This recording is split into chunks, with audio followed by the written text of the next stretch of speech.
Samsung company அவங்க செஞ்ச ஒரு சிறிய தவறால அந்த கம்பெனிக்கு கிட்டத்தட்ட $17 பில்லியன் நஷ்டம் ஏற்பட்டது. அது எப்படி தெரியுமா? சாம்சங் ஸ்மார்ட் போன் யூசர்ஸ் மட்டும் நம்ம வேர்ல்டு வைட்ல கிட்டத்தட்ட 1.3 பில்லியன் பீப்புள்ஸ் இந்த ஸ்மார்ட் போன்ஸை யூஸ் பண்றாங்க இன்றைய தேதி வரைக்கும்.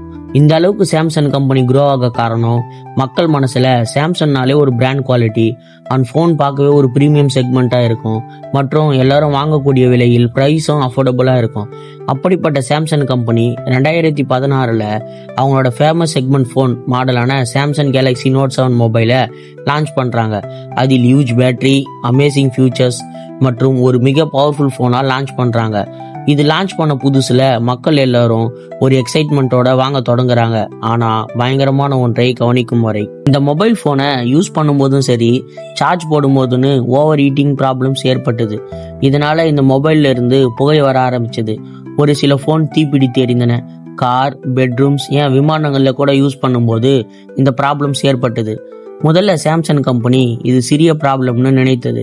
அதனால அவங்க யூசர்ஸ் கிட்ட இருந்து சில போன்ஸை ரீகால் பண்றாங்க. பிறகு அவங்க அந்த இஷ்யூஸை கண்டுபிடிச்சு பேட்டரிஸை ரீப்ளேஸ் பண்றாங்க. பிறகு யூசர்ஸ் கிட்ட கொடுக்கின்றனர். இப்போ அந்த ப்ராப்ளம் சரியாயிடுச்சானா? அதான் இல்லை. இப்போ அவங்க ரீப்ளேஸ் பண்ண போன்ஸ் எல்லாம் வெடிக்க ஆரம்பித்து விட்டது. இதனால இது ஆபத்தானதாக மாறியது.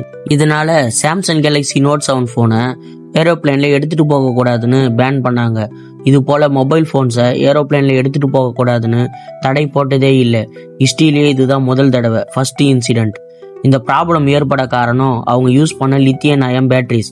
இது 3500 mAh ஹியூஜ் பேட்டரினால எக்ஸ்ட்ரீம் பவர்ஃபுல்லா இருந்துச்சு மற்றும் அந்த பேட்டரி போனோட டைட்டா பேக் பண்ணப்பட்டிருந்தது. அதனால ஒரு சிறிய அழுத்தம் அல்லது பேட்டரி வளைவுல ஏற்படும் அழுத்தம் கூட ஷார்ட் சர்க்கியூட்டை ஏற்படுத்தும். இதனால இதுவே தீப்பற்றி எரிய காரணமாக அமைந்தது. அடிப்படையில் இந்த போன் அதன் சொந்த உடலுக்கு மிகவும் சக்தி வாய்ந்ததாக இருந்தது. இதனால் சாம்சங் கம்பெனிக்கு வேற ஆப்ஷனே இல்லை. அவர்கள் 2.5 மில்லியன் போன்ஸை திரும்ப பெற்றனர் மற்றும் கேலக்ஸி நோட் 7 ப்ரொடக்ஷனை நிறுத்தினர். இதனால் அவங்களுக்கு $17 பில்லியன் நஷ்டம் ஏற்பட்டது.